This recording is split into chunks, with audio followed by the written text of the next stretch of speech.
Assalamualaikum warahmatullahi wabarakatuh. Perkenalkan, nama saya Putriatus Soleha, mahasiswi IAIN Madura, Prodi Ekonomi Syariah, kelas D. Nomor absen 32, NIM 20383032034. Di sini saya akan membahas tentang hubungan akhlak dan tasawuf dalam Islam.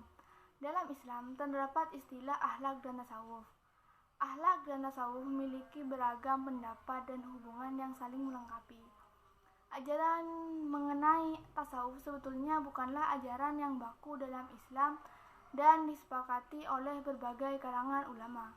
Terdapat berbagai pandangan dan pemikiran yang memberikan sumbangsi pada tasawuf.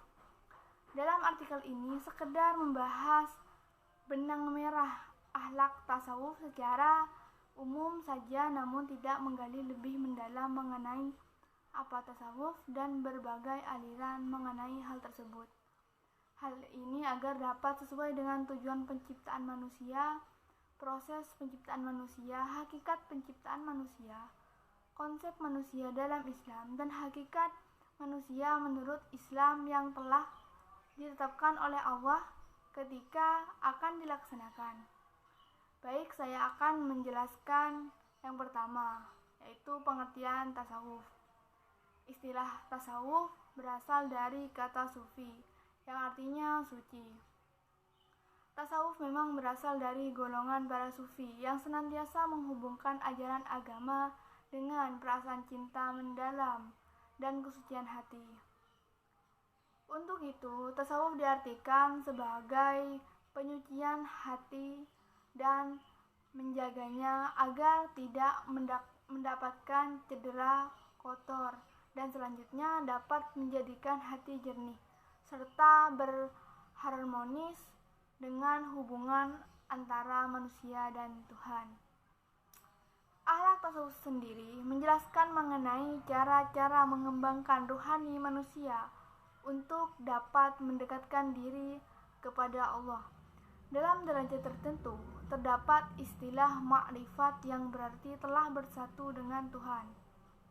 Itulah yang menjadi pencapaian tertinggi atau tujuan tertinggi dari tasawuf. Tasawuf mengedepankan kedisiplinan dalam beribadah, konsentrasi terhadap tujuan hidup menuju kepada Allah, serta membebaskan diri dan keterikatan manusia dengan kehidupan duniawi. Tasawuf mengajarkan untuk tidak mencintai dunia yang fana serta mengharapkan hanya keridhaan Allah semata. Dunia yang fana hanya akan membuat manusia lupa akan cerita pada yang sebenarnya, yaitu hakikat cinta hanya kepada Allah Subhanahu wa Ta'ala. Untuk itu, hal-hal yang duniawi tentu akan dijauhi dan dikurangi oleh orang-orang sufi. Yang kedua, dasar ajaran tasawuf. Dasar ajaran tasawuf adalah mensucikan diri dari dosa, mencari ridho Allah, dan hidup dalam keadaan zuhud. Mereka menghiasi hati dengan cinta dan menghias diri dengan akhlak yang mulia. Akhlak tasawuf ini didasarkan dari beberapa pandangan.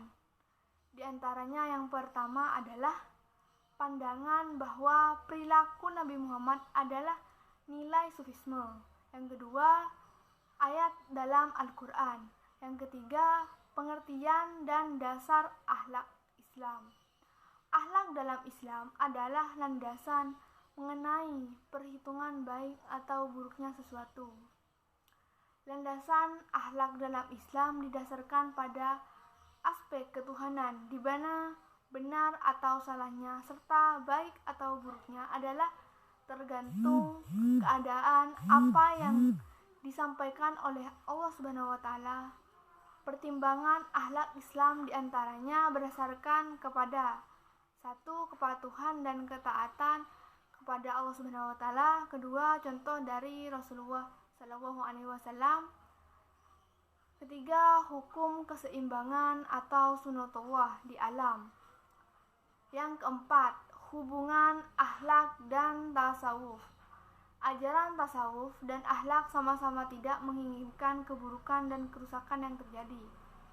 Hal ini dapat diragukan dalam hal berikut mengenai hubungan akhlak dan tasawuf. Yang pertama, sama-sama berorientasi kepada kecintaan dan ketaatan kepada Allah Subhanahu wa taala. Kedua, sama-sama berorientasi kepada kemuliaan Allah dan kebersihan jiwa. Yang ketiga, sama-sama mengarahkan kepada terciptanya kebaikan di dunia dan di akhirat. Yang keempat, untuk memuliakan akhlak sejatinya kita juga bisa kembali melaksanakan sunnah Rasul. Tasawuf tentu tidak dilarang secara praktik jika tidak ada hal yang bertentangan dengan Quran, sunnah, rukun iman, rukun Islam, dan fungsi agama. Hal ini dapat diperkuat misalnya dengan cara melaksanakan sunnah sebelum tidur, adab ziarah kubur, cara makan Rasulullah, melaksanakan cara mandi dalam Islam, zikir sebelum tidur, melaksanakan macam-macam sholat, sunnah melaksanakan proses pemakaman jenazah menurut Islam, dan lain sebagainya. Baiklah, mungkin hanya ini yang bisa saya sampaikan. Kurang lebihnya mohon maaf. Wabillahi taufiq wal hidayah. Wassalamualaikum warahmatullahi wabarakatuh.